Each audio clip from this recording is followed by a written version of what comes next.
Agri info நேயர்களுக்கு வணக்கம். இன்னைக்கு நம்ம வீடியோவில் அண்ணன் வந்து பார்த்தீங்கன்னா இந்த பட்டுப்புழு உற்பத்தி வந்து செஞ்சு அது மூலமாக பட்டுக்கூடை வந்து உற்பத்தி பண்ணிட்டு இருக்காங்க.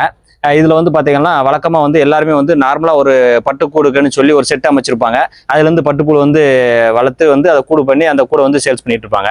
இப்போ இவங்க வந்து இப்போ ஒரு புது முயற்சி அந்த ஈஸி செட் அப்படின்னு நம்ம அழைக்கக்கூடிய ஒரு புது டெக்னிக்கலை வந்து பயன்படுத்தியிருக்காங்க. இதில் வந்து பார்த்தீங்கன்னா டெம்பரேச்சர் வந்து இந்த பட்டுப்புழுகளுக்கு வந்து பார்த்தீங்கன்னா சீராக மெயின்டைன் பண்ணி கொண்டு போகும். அதனால வந்து பார்த்தீங்கன்னா இந்த பட்டுக்கூடுகளுக்கும் வந்து நிறைய வந்து உற்பத்தி கிடைக்கும், அதுலேருந்து நல்ல லாபம் கிடைக்கும் அப்படிங்கிறதுக்காண்டி இந்த ஈஸி செட் அமைச்சிருக்காங்க. இப்போ அவங்க கிட்ட தான் வந்து பார்த்தீங்கன்னா இந்த ஈஸி செட் அமைக்கிறது வந்து எந்த முறையில் அமைச்சாங்க, இந்த பட்டுக்கூடுகள் வந்து எப்படி இவங்க இவ்வளவு நாளா வந்து இதுல வந்து எடுத்துக்கிட்டு இருக்கிறாங்க அப்படிங்கிற எல்லா தகவல்களையும் கேட்டு தெரிஞ்சுக்க வந்துருக்கிறோம். வாங்க நம்ம வீடியோக்குள்ள போயிடலாம். இந்த வீடியோ பிடிச்சிருந்துச்சுன்னா நம்ம சேனலை மறக்காம லைக் பண்ணி சப்ஸ்கிரைப் பண்ணி ஒரு ஷேர் பண்ணுங்க. அண்ணே வணக்கம்ண்ணே. வணக்கம்ண்ணே. அண்ணே இப்போ வந்து பாத்தீங்கன்னா நீங்க இந்த ஈஸி செட் அமைச்சிருக்கீங்க. இது எந்த பகுதியில் அமைஞ்சிருக்குன்னு ஒரு இன்ட்ரோ கொடுத்துலாமா? நம்ம இது வந்து தென்காசி மாவட்டம், ஓகே, திருவேங்கடம் தாலுகா, மீன்துளி கிராமத்து பக்கத்துல மகேந்திரடி பஞ்சாயத்துல வந்து இருக்குங்க. சரி, இது வந்து ஊர் வந்து வெங்கடாச்சலபுரம். ஓ சரிண்ணே, சரி சரி. ஆனா இப்போ வந்து இந்த ஈஸி செட் நீங்க அமைச்சிருக்கீங்க. இது எத்தனை இப்போ பொதுவா வந்து நம்ம இந்த புழுக்களுக்குன்னு சொல்லி நம்ம இந்த ஒரு செட் அமைக்கும் போது எவ்வளவு நீளம் இருக்கணும், எவ்வளவு அகலம் இருக்கணும்னு சொல்லலாம். அதாவது நம்ம தேவைக்கு வந்து எவ்வளவு வேணா நீள அகலம் வச்சுக்கலாம். குறைஞ்சபட்சம் வந்து ஒரு 30க்கு 20க்கு 60 ஒரு 1200 ஸ்கொயர் ஃபீட் நம்ம கண்டிப்பா வேணும். இருந்தாதான் நம்ம வந்து இந்த தொழில் பண்ண முடியும். சரிண்ணா, இப்ப நீங்க வந்து எத்தனை பட்டுப்புழு தொகுதி முட்டை தொகுதி வந்து வாங்கி வச்சிருக்கீங்க? இப்போ நான் வாங்கி வச்சிருக்கேன் வந்து இப்போ 125 வாங்கி வச்சிருக்கேன். ஓ சரி. 125 கொலை வந்து கொஞ்சம் கோடை காலங்கிறனால கொஞ்சம் கம்மியா இருந்ததுனால நான் இப்போ 125 வாங்கியிருக்கேன். ஓகேண்ணா. இப்ப நீங்க வச்சிருக்க இந்த ஈஸி செட்ல மொத்தம் எத்தனை முட்டை தொகுதி வைக்கலாம்? இதுல வந்து வைக்கிறது வந்து 200 முட்டை தொகுதி வரைக்கும் வைக்கலாம். ஓ சரி, 200 முட்டை தொகுதி வரைக்கும் வைக்கலாம். நான் 125 வந்து கொலையின் காரணமா நான் வந்து போறேன். இப்ப நீங்க இது எத்தனை வருஷமா இந்த தொழில வந்து நீங்க ஈடுபட்டு? இதுல வந்து இப்போ ஒரு 3 வருஷம் 4 வருஷமா இருக்கு. 4 வருஷமா ஈடுபட்டு இருக்கீங்க. இதுல உங்களுக்கு லாபகரமா இருக்குதா தொழில்? நல்ல அத வந்து நான் வந்து சாதா செட்டு போட்டு வச்சிருந்தேன். சாதா செட்டு போட்டு வச்சிருந்து அதுக்கப்புறம் லாபம் இருக்கறனால நான் வந்து ஈஸி செட் போட்டு இது வந்து ஒரு 17 லட்சம் ரூபாய் செலவு பண்ணி ஈஸி செட் போட்டு இது வந்து நான் இதுக்கு வந்து 17 லட்சம் ரூபாய் வந்திருக்கீங்க. ஆமா, இந்த செட் வந்து நான் அஸ்திவாரத்துல இருந்து லாஸ்ட் எல்லா வேலையும் முடிக்கிறதுக்கு எனக்கு 20. இப்ப நீங்க 17 லட்சம் ரூபாய் இதுக்கு செலவு வந்திருக்குன்னு சொல்றீங்க. இந்த ஈஸி செட் வந்து எப்படி அமைச்சீங்க, இது எந்த மெத்தட்ல அமைச்சீங்கன்னு கொஞ்சம் ஷார்ட்டா சொல்லிட முடியும்? அத வந்து நம்ம 24க்கு 60ங்கிற கணக்குல நான் வந்து செட் போட்டிருக்கேன். செட் போட்டு எனக்கு வந்து மானியம் வந்து இதுக்கு வந்து ஒரு 5 லட்சம் ரூபாய் கிடைச்சது. ஒரு 3,60,000 மானியம்.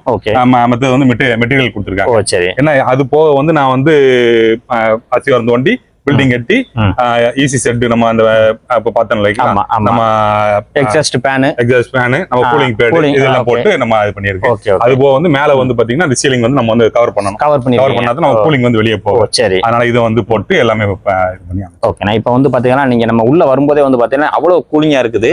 வெளியே இருக்கிறதுக்கும் உள்ள இருக்கிறதுக்கும் வந்து பாத்தீங்கன்னா டெம்பரேச்சர் வந்து சூப்பராக நீங்க மெயின்டைன் பண்ணிட்டு இருக்கீங்க. அதுக்கப்புறம் வந்து பாத்தீங்கன்னா அந்த செட் வந்து பாத்தீங்கன்னா நல்லா ஒயிட் வாஷ் அடிச்சு நீட்டா வச்சிருக்கீங்க. இது வந்து இதுக்கு சிரமங்கள் வந்து இருக்குதா? இந்த மாதிரி நீங்க ஒவ்வொரு டைமும் வந்து இதை நம்ம பேச்சை வெளியே எடுக்கும் போதெல்லாம் இதை நீங்க செய்யணுமா, இல்ல இது வந்து ஈஸியா நம்ம வந்து இதை வளர்த்துடலாமான்னு சொல்லி? இல்ல, நமக்கு வந்து இது வந்து பேஜ் வந்து 17 நாள் தான். இதுக்கு முன்னாடி வந்து நம்ம வந்து முட்டையா வாங்கி நம்ம வந்து அதை வந்து பொறிக்க வச்சு அதுக்கப்புறம் வந்து வளர்த்து இது பண்ணுவாங்க. இப்போ வந்து நமக்கு என்ன இளம்புழு வளர்ப்பையும் இருக்கு.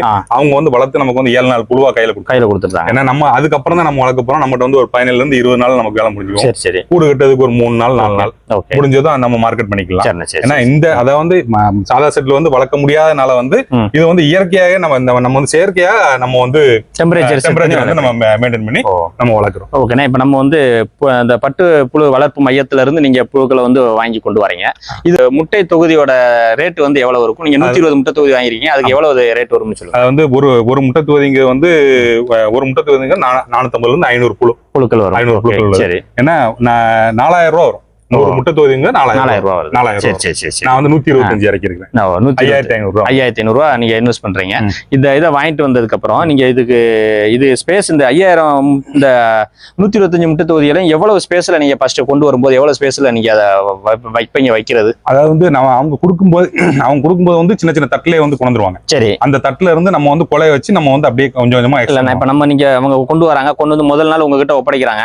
அப்ப நீங்க எவ்வளவு ஸ்பேஸ்ல நீங்க வச்சிருப்பீங்க? அதாவது அவங்க கொடுக்குறது வந்து 2க்கு 2 அகலத்துல கொடுத்தாங்கன்னா நம்ம வந்து அதை வந்து மறுநாள் வந்து அதை வந்து 4க்கு 4 அதுக்கு மறுநாள் வந்து அதை வந்து மறுபடியும் அப்படியே டபுள் அது மாதிரி நம்ம வந்து எக்ஸ்டெண்ட் பண்ணிட்டே இருப்போம். அப்ப முத நாள் வரும்போது இவ்வளவு ரேக்ல இந்த பகுதி மட்டும் நீங்க பயன்படுத்துவீங்களா? பயன்படுத்துவோம். அதை வந்து அந்த பயன்படுத்திட்டு கொலை வைக்க நம்ம வந்து எக்ஸ்டெண்ட் பண்ணிட்டு அந்த கொலையை கொண்டு சைஸ் வர பெருசாக நம்ம வந்து மாத்திக்கிட்டு. சரி.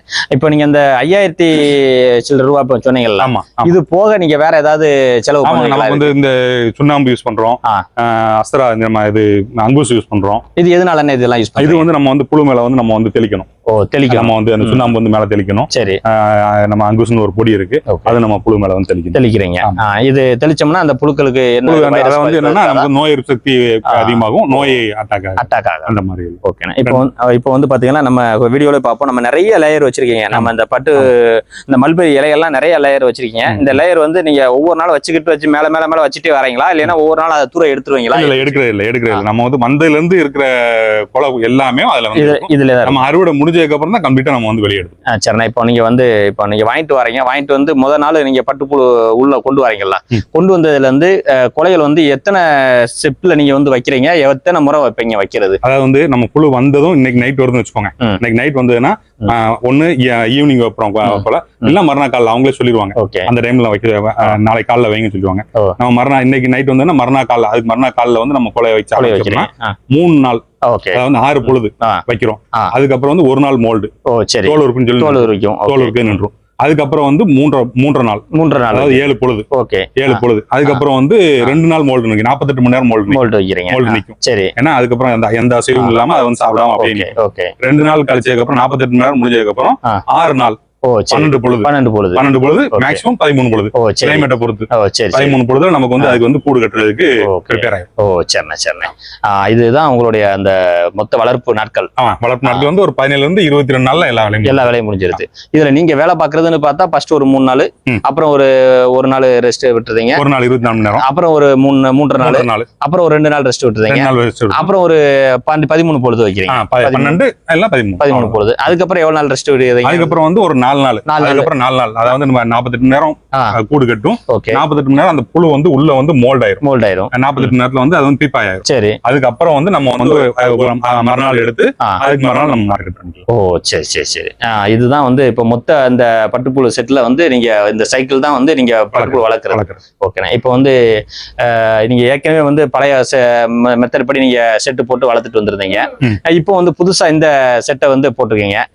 இப்போ அந்த இதுல உங்களுக்கு லாபம் எப்படி இருந்துச்சு, இதுல உங்களுக்கு எப்படி இருக்குது, இது எத்தனாவது பேஜ் இதுல போய்கிட்டு இருக்கு? இதுல வந்து எனக்கு வந்து 2வது பேஜ் தான் போய்கிட்டு இருக்கு. ஃபர்ஸ்ட் பேஜ் வந்து ஒரு 60% 70% கிடைச்சது. வெயில் ஜாஸ்தி, எனக்கு கொலை வந்து காரணமா கொஞ்சம் வந்து ஃபெயிலியர் ஆச்சு. இந்த இடம் வந்து கொலை வந்து ஓரளவு பரவாயில்லாதக்குள்ள, அதனால வந்து ஒரு 90% ஈல்டு கிடைக்கும் எதிர்பார்க்கறீங்க. அதுக்கப்புறம் வந்து அந்த சாதா செட்ல வந்து பாத்தீங்கன்னா நமக்கு வந்து டெம்பரேச்சர் வந்து கண்ட்ரோல் பண்ண முடியாது. ஸ்ப்ரிங்க்லர் ஸ்பாதர் அது இதுன்னு போடுவோம். போட்டாலுமே நம்ம வந்து என்னன்னா அது வந்து நம்ம கண்ட்ரோல் பண்ண முடியாது. ஏன்னா இயற்கைக்கு மிஞ்சி நம்ம இது பண்ண முடியாது. இதுல வந்து ஜன்னல் எதுவுமே இல்லாதனால வந்து நம்ம வந்து உள்ள வந்து நம்ம டெம்பரேச்சர் வந்து நம்ம வந்து கொண்டு வந்துடலாம். அதனால வந்து எனக்கு வந்து கொலை வாடாது. ஃபர்ஸ்ட் புழு சாப்பிட்டுக்கணும் நல்லா. ஏன்னா அதுல வந்து நம்ம வந்து வச்சோம்னா 2 மணி நேரத்துல கொலை வாடிடும். அது வாடகைக்கு முன்னாடி சாப்பிடுவோம். கொலை சாப்பிடறது தக்கனதான் நமக்கு வந்து அது புழு வந்து வளரும். சரி. சம்பந்தமா வீடியோ பதிவு செஞ்சிருந்தோம். நிறைய நண்பர்கள் வந்து பாத்தீங்கன்னா வீடியோ பார்த்துட்டு இந்த பட்டுப்புழுல வந்து நிறைய நஷ்டம் இருக்குது, இதுல வந்து லாபம் கிடையாது அப்படின்னு சொல்லி பழைய மெத்தடை வச்சே வந்து நிறைய பேர் பேசிட்டு இருக்காங்க. உங்களுடைய அனுபவத்துல இந்த பட்டுப்புழுல இருந்து உங்களுக்கு எவ்வளவு லாபம் வந்துட்டு இருக்குது, இதுக்கு வந்து மத்த நண்பர்களும் இந்த பட்டுப்புழு விவசாயத்துல வந்து ஈடுபடலாமா அப்படிங்கறத பத்தி கொஞ்சம் தெளிவா. அதாவது வந்து என்னன்னா இதுல தெளிவா சொல்றதுக்கு என்னன்னா, அதாவது ஒரு தொழில இறங்கினோம்னா நம்ம வந்து கரெக்டா அதுல பாக்கணும். பார்த்தா மட்டும் தான் நமக்கு என்னதானு பாக்குற ஆளுக்கு வந்து இந்த பட்டு தொழில் லாய்க்கப்படாது. ஆடோ மாடோ நம்ம வந்து பார்த்தோம் வச்சோம்னு சொன்னா அதுக்கு பிரச்சனை கிடையாது. இது வந்து நம்ம வந்து ஒரு நாள் நம்ம கரெக்டா பண்ணலைன்னா அதுக்குள்ள லாபம் வந்து மொத்தமா போயிடும். அதனால வந்து ரொம்ப ரிஸ்கான தொழில். கரெக்டா பார்த்தோம்னா லாபம் கரெக்டா பார்த்தா எந்த நமக்கு விவசாயம் அறுவடை வந்து பாத்தீங்கன்னா எந்த தொழிலா இருந்தாலும் எந்த அறுவடையா இருந்தாலும் விவசாயத்துக்கு ஒரு 3 மாசத்துக்கு கம்மி இல்லாத எதுவுமே கிடையாது. எல்லா அறுவடையுமே 3 மாசத்துக்கு. இது வந்து ஒரு மாசத்துக்கு ஒரு அறுவடை. நம்ம வந்து கரெக்டா பார்த்து கரெக்டா எடுத்து பண்ணணும். பண்ணோம்னா கண்டிப்பா உள்ள லாபம். சரி. இன்னைக்குள்ள விலையில வந்து பாத்தீங்கன்னா 800 ரூபா வர கிலோ, 800 ரூபா வரைக்கும் போகுது, 850 ரூபா வரைக்கும் போகுது. நல்ல கூடு. இப்ப வந்து நீங்க இந்த 125 முட்டை தொகுதியில உங்களுக்கு எத்தனை கிலோ வரைக்கும் வெயிட் கிடைக்கும்? 125 முட்டையில வந்து நமக்கு வந்து நல்ல சக்சஸான பேஜ்னா 130 கிலோ 125 கிலோ நமக்கு வந்து கிடைக்கணும். நமக்கு 100 கிலோ கிடைச்சாலுமே சக்சஸான பேஜ் தான். கம்மியான பேஜ் கிடையாது, சக்சஸான பேஜ். ஆனா இப்ப நீங்க உங்க கணக்குப்படி நம்ம பார்த்தாலும் 100 கிலோ இருந்து 700 ரூபாய்க்கு போனாலுமே உங்களுக்கு வந்து ஒரு 70,000 ரூபாய் இருக்கும் ஒரு பேஜ்ல. இதுல செலவுன்னு பார்த்தா எவ்வளவு வரும்? செலவுன்னு பார்த்தோம்னு வச்சுக்கோங்களேன், நமக்கு வந்து ஒரு 15,000 இருந்து 20,000 உள்ளதா வரும். நான் ஆள் போட்டு பண்றேன், ஆள் போட்டு பண்ணாலுமே எனக்கு வந்து 15,000 இருந்து 20,000 உள்ளதா வரும். 100 முட்டைக்கு வந்து வந்து எனக்கு வந்து 15,000 20,000 வரும். 200 முட்டைங்கும் போது அப்படியே டபுள் ஆகும். நீங்க இப்ப இந்த 200 முட்டை இதே செட்ல தான் இதே ஆளு தான் நீங்க பயன்படுத்த போறீங்க. ஆனா 200 முட்டை வைக்கலாம். 200 முட்டை வைக்கிறோம். இப்போ உங்கள்கிட்ட கொலை இல்லாதனால கம்மி பண்ணி வச்சு. ஓகே. அப்படிங்கும்போது உங்களுக்கு இன்னமும் லாபம் வந்து அதிகமாகும். ஆமா, அதாவது நம்ம அதிகமா வைக்க நமக்கு வந்து ஆள் செலவு கம்மியாகும், லாபம் அதிகமாகும். சரி. இப்போ வந்து பாத்தீங்கன்னா நம்ம இந்த கொலைகள் வந்து நீங்க ஆள் மூலமா தான் வந்து அறுத்து கொண்டு வர முடியும். இதுக்கு எவ்வளவு ஆள் தேவைப்படும்னு கொஞ்சம். அதாவது என்னன்னா ஃபர்ஸ்ட்ல வந்து 3 நாளைக்கு சொன்ன பாத்தீங்களா, 3 நாள் சொன்னது வந்து நமக்கு வந்து கொலை வந்து ரொம்ப கம்மியா இருந்தா போதும். ஓகே. மொத்தத்திலே வந்து ஒரு ஆள்னா எல்லா கொலையும் வெட்டி வந்து அதே வச்சிருவாங்க. சரி. அதுக்கப்புறம் வந்து 3 நாள் அதே மாதிரி வச்சிருவாங்க. அடுத்து ஒரு 3.5 பொழுது 3 நாள் சொன்னீங்க. 7 பொழுது. அதுக்கு வந்து பாத்தீங்கன்னா ஒரு ஆள் கூட ஒரு ஆள் 2 பேர் வேணும். நான் அந்த மாதிரி விட்டுறேன், 2 ஆள் விட்டுறேன். அதை வச்சு அவங்க வந்து பிரிச்சு விட்டு அந்த 3 நாளா மேனேஜ் பண்ணிக்கிடுவாங்க. நம்ம அந்த கடைசி 6 நாள் போல வைக்கும் பாருங்க, அந்த 12 பொழுது. 12 பொழுதுக்கு வந்து நமக்கு வந்து 4 ஆள் கண்டிப்பா வேணும். 4 ஆள் நம்ம வைக்கிற பொழுது, நம்ம வைக்கிற அளவுக்கு சொல்றேன், 4 ஆள். எனக்கு அங்க இருந்து ஒரு 3 நாள் வெட்டி வராங்க, ஒரு ஆளுங்க வைக்கிறதுக்கு கூட நானும் வைப்பேன். அதனால வந்து கரெக்டா மேனேஜ் பண்ணுவேன். ஆள் வந்து கண்டிப்பா வேணும். ஓகே. அப்ப ஃபர்ஸ்ட் 3 நாளைக்கு ஒரு 3 ஆள் தேவைப்படுது. அப்புறம் 3.5 நாளைக்கு ஒரு 6-7 ஆள் தேவைப்படுது. திரும்ப ஒரு என்னன்னா ஆள்னா ரொம்ப ஆள் கிடையாது. அதாவது வந்து காலையில சாயந்தரம் மட்டும் தான். காலையில 1 மணி நேரம், சாயந்தரம் 1 மணி நேரம். வேலை கம்மி தான், ஆள் தேவைப்படுது. நீங்க ஆளை வச்சு மேனேஜ் பண்ணி. ஆமா, நான் ஆள் வச்சு தான். ஓகே. இப்ப வந்து பாத்தீங்கன்னா இந்த பட்டுப்புழு உற்பத்தி வந்து அண்ணன் வந்து என்ன செய்யறாங்கன்னா ஆள் வச்சு தான் மேனேஜ் பண்றேன்னு சொல்றாங்க. அப்படி ஆள் வச்சு மேனேஜ் பண்ணியுமே வந்து பாத்தீங்கன்னா அவங்களுக்கு ஒரு நல்ல லாபம் வந்து இருந்துட்டு இருக்கதா வந்து அவங்களே வந்து நமக்கு வந்து வீடியோல பதிவு செஞ்சிருக்காங்க. அதனால வந்து பாத்தீங்கன்னா நீங்க பழைய அண்ணன் இப்ப வந்து பாத்தீங்கன்னா அந்த பழைய மெத்தட்ல வந்து பட்டுப்புழு வந்து நிறைய நண்பர்கள் வந்து விவசாயம் பண்ணிட்டு இருந்தாங்க. இப்ப பாத்தீங்கன்னா நிறைய இடத்துல பில்டிங் எல்லாம் இருக்கும். அவங்க கிட்ட போய் கேட்கும்போது வந்து பாத்தீங்கன்னா இந்த பட்டுப்புழு வந்து நஷ்டம் வருது, இதை பார்க்க முடியாதுன்னு சொல்றாங்க. அது எதனால அந்த மெத்தட் வந்து ஃபெயிலியர் ஆச்சுன்னு சொல்லுங்க. அதாவது பழைய விவசாயம், ரொம்ப பழைய விவசாயம், அவங்க வந்து முட்டை வாங்கி பொறுக்க வச்ச அந்த டைம்ல வந்து அவங்களுக்கு வந்து நோய் எதிர்ப்பு எல்லாமே கம்மி. அதாவது அந்த நம்ம மெயின்டைன் பண்றது வந்து கொஞ்சம் கஷ்டம். இப்போ வந்து ஈஸி இந்த மெத்தட் வந்ததுனால நமக்கு வந்து லாபம் வந்து அதிகமா பார்க்கலாம். இப்போ வந்து பாத்தீங்கன்னா இந்த செட் அமைக்கணும்னு நினைப்பாங்க. புதுசா வந்து ஒரு விவசாயி வந்து செட் அமைக்கணும்னு நினைக்கும் போது அவங்களுக்கு வந்து அரசு சைட்ல இருந்து எந்தெந்த வகையில வந்து மானியம் கிடைக்கும். இப்ப நம்ம மல்பெரி செடி நடவு செய்யறதுல இருந்து ஒரு செட் அமைக்கிறதுல இருந்து எவ்வளவு மானியம் கொடுக்குறாங்க, என்னென்ன பொருட்கள் கொடுக்குறாங்கன்னு சாட்டா சொல்லுங்க. அதாவது என்னன்னா நமக்கு வந்து கவர்மெண்ட்ல வந்து நமக்கு வந்து இந்த இதுல வந்து மானியம் கொடுக்குறாங்க. அதாவது 3,60,000 ரூபாய் வரை நமக்கு வந்து ஒரு செட்டு போடுறதுக்கு ரொக்கமாவே கொடுத்துறாங்க, கேஷா கொடுத்துருவாங்க. அது வந்து ஃபுல்லாவே மானியம். அதுக்கப்புறம் பாத்தீங்கன்னா ஒரு 1.5 லட்ச ரூபாய் வரைக்கும் நமக்கு வந்து மெட்டீரியல் கொடுத்துருவாங்க. உழவடிக்கிறது மிஷினு, அப்புறம் வந்து மருந்து தெளிக்கிறதுக்கு, அப்புறம் வந்து நம்ம அந்த போசான் அந்த மாதிரி உள்ள சத்துள்ள செடிகள் கடிக்கிறது, பண்ணைகளுக்குள்ள அடிக்கிறது, அந்த மாதிரி உள்ள பொருள் எல்லாம் சேர்ந்து குறைஞ்சது ஒரு விவசாயிக்கு பட்டு விவசாயி ஆரம்பிக்கிறாங்கன்னா ஒரு 5 லட்ச ரூபாய்க்கு குறையாம வந்து பொருளாவும் கேஷாவும் கொடுத்துருக்காங்க. நம்ம நடவு மானியம் வந்து பாத்தீங்கன்னா ஒரு ஏக்கருக்கு வந்து 40,000 ரூபாய், 45,000 ரூபாய். 2 ஏக்கர் நட்டாங்கன்னா 90,000 ரூபாய் நடவு மானியம் கிடைக்கும். சரி. இப்ப வந்து ஒரு 100 முட்டை தொகுதி வைக்கணும்னா எவ்வளவு ஏக்கர்ல வந்து நம்ம நடவு செஞ்சா போதும்? அதாவது 100 முட்டை தொகுதி வைக்கணும்னா ஒரு 1.5 ஏக்கர் வந்து ஒரு 2 ஏக்கர் பக்கத்துல இருக்கணும். இருந்தாதான் நம்ம வந்து மாசம் நம்ம வந்து பேஜ் வச்சுட்டே இந்த 1 ஏக்கர் இந்த மாசத்துக்கு, அடுத்த 1 ஏக்கர் அடுத்த மாசம். ஏன்னா நம்ம வந்து கட் பண்ணதுல இருந்து அதுக்கப்புறம் 70 நாள் ஆகும் நம்ம அது தலைஞ்சு வர்றதுக்கு. அதனால வந்து நம்ம மாசம் வைக்கணும்னா ஒரு 2 ஏக்கர் இருக்கணும். 2 ஏக்கர் தண்ணி பாயிற அளவுக்கு தண்ணி வசதி இருக்கணும், இடம் இருக்கணும், தண்ணி வசதி இருக்கும். சரி. ஆனா இப்ப வந்து நீங்க அறுக்குறீங்க, அறுத்து கொண்டாந்து வைக்கிறீங்க, ஒரு பேஜ் முடியுது. அப்புறம் அந்த பேஜுக்கு எடுத்து வெளியே இது அனுப்புனதுக்கு அப்புறம் இதுல அதுக்கப்புறம் என்னென்ன வேலைகள் வந்து நீங்க பாப்பீங்க? இதுல வந்து பாத்தீங்கன்னா நம்ம வந்து இந்த அறுவடை பண்ணி முடிச்சதுக்கு அப்புறம் அந்த குப்பையெல்லாம் வெளியே அடி போட்டு அதுக்கப்புறம் உள்ள வந்து பாத்தீங்கன்னா ஃபர்ஸ்ட் வந்து சுண்ணாம்பு அடிப்போம். சுண்ணாம்பு ஃபுல்லா நம்ம கல்லு வாங்கிட்டு வந்து அதை நீத்தி நம்ம வந்து ஸ்ப்ரேயர் மூலமா அடிச்சு விட்டுருவோம். அடிச்சு விட்டு ஒரு நாள் கிடந்து மறுநாள் வந்து அஸ்தரான்னு சொல்லி ஒரு பொடி, அஸ்தரான்னு சொல்லி நம்ம கடைகள்லயே நம்ம பட்டுப்பூச்சி நம்ம அங்காடிகள்ல கிடைக்கும். அஸ்தரா வாங்கிட்டு வந்து நம்ம வந்து என்னன்னா ஃபுல்லா தெளிச்சு விட்டுறோம். தெளிச்சு விட்டு மறுநாள் அப்படியே போட்டு வச்சுட்டு அதுக்கப்புறம் வந்து நம்ம வந்து அலசி விட்டுறோம். அலசி விட்டு மறுபடியும் ஒரு அஸ்தரா அடிச்சதுக்கு அப்புறம் அதுக்கப்புறம் நம்ம புழு இறக்குறோம். இதுக்கு வந்து எவ்வளவு நாள் வேலை? இதுல வந்து ஒரு 3 நாள் தான். அதாவது என்னன்னா இப்போ இந்த மாசம் போன மாசம் 5ஆம் தேதி நான் இறக்கிருந்தோம்னா எனக்கு வந்து 27, 28ல நான் வந்து மார்க்கெட் பண்ணிடுவேன். இப்போ நான் இது 5ஆம் தேதி இறக்கின பேச்சு நான் நாளைக்கு எடுத்து புதன்கிழமை நான் மார்க்கெட் போறேன். நாளைக்கு எடுத்து புதன்கிழமை நான் மார்க்கெட் போறேன். புதன்கிழமை போனோடனே திரும்ப அதுக்கப்புறம் வந்து எனக்கு 3 நாள்ல வேலை முடிஞ்சும். 3 நாள் வேலை முடிஞ்சு வந்து அதுக்கடுத்து அடுத்த 5ஆம் தேதி நான் வந்து இறக்கலாம். ஒரு மாசத்துக்குள்ள நீங்க ஒரு பேஜ் நம்ம அடுத்து இறக்கிட்டே இருக்கோம். கொலை இருந்தா சரி. இந்த இதுக்கு அப்புறம் உள்ள ப்ராசஸ் வேலையில நீங்களே முடிச்சுவீங்களா, அதுக்கு ஆள் கூப்பிடுவீங்க? இல்ல நான் அந்த ப்ராசஸ் வந்து குப்பை எழுறது, இந்த கூடு எடுக்கிறதுக்கும் குப்பை எழுறது மட்டும் தான் ஆளு. அந்த மருந்து ஃபுல்லாவே நான் நீங்களே அடிச்சிருக்கீங்க. ஆனா இப்போ வந்து இந்த புதுசா வந்து இந்த பட்டு உற்பத்தி இதுல வந்து ஈடுபடணும்னு நினைச்சு வரக்கூடிய நண்பர்களுக்கு உங்களுடைய ஆலோசனை என்னன்னு சாட்டா சொல்லுங்க. அதாவது நிறைய பேர் இப்போ வந்து பட்டுப்புழு வளர்க்கறதுக்கு வந்து நிறைய பேர் இப்போ வந்து விவசாயிகளா வந்து புது விவசாயிகள் நிறைய பேர் வராங்க. சரி, அதை வளர்க்கலாம். அதை வந்து அவங்க வந்து பண்ணணும். ரொம்ப வேலைப்பாடு உள்ள வேலை கிடையாது. சரி, காலையில சாயந்தரம் 2 மணி நேரம் உள்ள வேலை தான். அதை வந்து கரெக்டா ப்ராப்பரா பண்ணணும். உலைக்கு வந்து நல்லா உண்டான சத்து கொடுக்கணும். இப்போ நம்ம மல்பெரிக்கு வந்து உரம் போடணும். உரம் போட்டு செஞ்சு நம்ம வளர்த்துக்கு இது பண்ணோம்னா நல்ல தொழில். நல்ல தொழில். அதாவது வந்து மத்த தொழில் மாதிரி இல்லாம வந்து 1 மாசத்துக்குள்ள ஒரு அறுவடை. அதனால நம்ம வந்து பிரச்சனை இல்லை, நல்லபடியா பண்ணலாம். நல்லபடியா பண்ணலாம். இப்போ வந்து பாத்தீங்கன்னா இப்போ நம்ம ஒரு வாழை விவசாயமா இருக்கட்டும், அந்த வாழை விவசாயத்துல வந்து நமக்கு அறுவடை செய்யறதுக்கு ஒரு 12 மாசத்துல இருந்து 14 மாசம் வரைக்கும் வெயிட் பண்ண வேண்டியிருக்கு. அதுல வந்து ஏதாச்சும் ஒரு இயற்கை இடர்பாடுகள் அதுக்கு நிறைய வாய்ப்புகள் இருக்கு. ஒண்ணு மழை பெய்யாம இடர்பாடுகள் ஏற்படும், இல்ல மழை பெஞ்சு அதிகமான காத்து புயல் ஏதாவது ஒரு இடர்பாடு, இல்ல நோய் தாக்குதல் ஏதாச்சும் ஒரு இடர்பாடு. ஆனா இந்த தொழில வந்து பாத்தீங்கன்னா 1 மாசம் தான் நம்ம வந்து ரிஸ்க் எடுக்கிற போறோம். அந்த 1 மாசத்தை நம்ம தெளிவா பண்ணிட்டோம் அப்படின்னா நமக்கு அந்தக்கான பலன் வந்து நமக்கு வந்து கிடைச்சிட போகுது. ஆமா, அதாவது நமக்கு என்ன 1 மாசம் நம்ம வந்து பண்ணோம்னா நம்ம பேஜே ஃபெயிலியர் ஆனாலும் நமக்கு வந்து செலவுக்கு உண்டான காசுக்கு வந்துரும். நம்ம செலவழிச்ச காசு நம்ம 15,000 20,000 உள்ளத செலவழிக்க. ஆமா, அதுக்கு வந்து நமக்கு வந்து ஆட்டோமேட்டிக்கா நமக்கு வந்து வந்துரும். மத்த இதுல வந்து கிடைக்காது. நண்பர் ஒருத்தர் வந்திருந்தாரு, அவர் வந்து வாழை போட்டிருக்காரு 12 ஏக்கர்ல நல்ல ஈல்டு கிடைக்கும்னா 20 நாளைக்குள்ள வந்து எல்லாமே சாஞ்சி இதாயிடுச்சுன்னு சொன்னாப்ல. ரொம்ப வருத்தப்பட்டாப்ல. அதனால வந்து நம்ம இது வந்து அந்த மாதிரி கிடையாது. 1 வருஷம் காத்திருந்து நமக்கு அந்த மாதிரி பண்ணக்கூடிய இல்ல. 1 மாசத்துல நமக்கு வந்து லாபம் நஷ்டம் தரும். கண்டிப்பா. ஆனா இப்ப வந்து இது வந்து இந்த தொழில் இப்ப நீங்க உங்க வீடும் இந்த செட்டும் பக்கத்துல வச்சிருக்கீங்க. இது போக நீங்க வேற ஏதாவது பிசினஸ் பண்றீங்களா, இல்ல இது மட்டும் தான் நீங்க முழு நேர தொழிலா வந்து பயன்படுத்தி? இல்ல, நான் வந்து சாதா செட்ல கொஞ்சம் வச்சிருக்கேன் புழு.